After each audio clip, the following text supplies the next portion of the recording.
জীবনে কিছু হোক আর না হোক, সব জায়গায় আমার দোষটা হয়। এটা এক্কেবারে নির্ধারিত, এটা হবেই হবে। কিছু ভালো কাজ যদি আমার দ্বারা না হয়, দোষটা আমার দ্বারা হবে। ধরেন বাচ্চা হয় না, আমার দোষ। বাচ্চা হয়েছে বেশি, আমার দোষ। ধরেন সংসারে কিছু কাজ পরিপূর্ণ হয় নাই, আমার দোষ। সংসারের কাজগুলা রয়ে গেছে, আমার দোষ। কারো অসুস্থ হয়েছে, সেবা হয় নাই, আমার দোষ। বাচ্চারা কথা শোনে না, আমার দোষ। ওরা খায় না, আমার দোষ। ওরা বেশি খায়, আমার দোষ।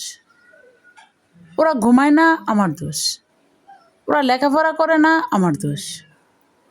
ওরা কথা শোনে না, আমার দোষ। তো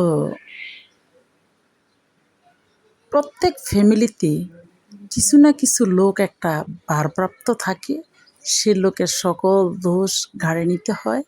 সে দোষের চাপায় পড়ে একদিন এই দুনিয়ার বোঝা, দোষের বোঝা নিয়ে সে দুনিয়া থেকে বিদায় নেয়।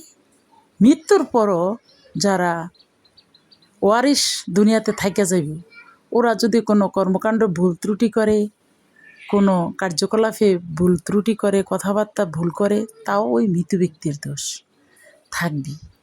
এটা থাকবে, এটা নির্ধারিত, এটা চলমান, এটা থাকবেই।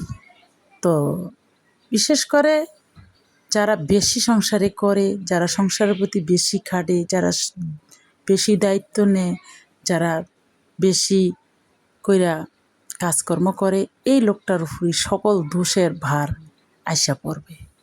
তো আর কিছু দেখ আর না দেখ, সংসার, দুনিয়া, পৃথিবী, ফ্যামিলি, পরিবার,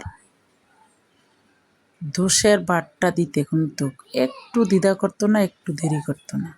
অন্য কিছু দিতে দ্বিধা করতে পারে বা নাখোশ আসতে পারে, কিন্তু দোষের ভারটা দিতে কখনো দ্বিধা করতো না, দেরি করতো না। তবে একটা কথা, পানি সবসময় নিচের দিকে গড়ায়।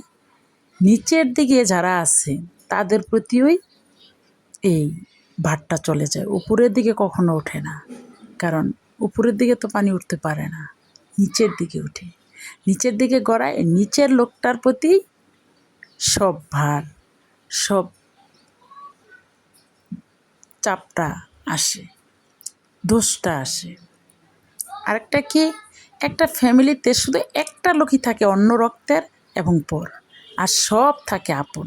এই জন্য ওই পর রক্তটার উপরই দোষটা আসে।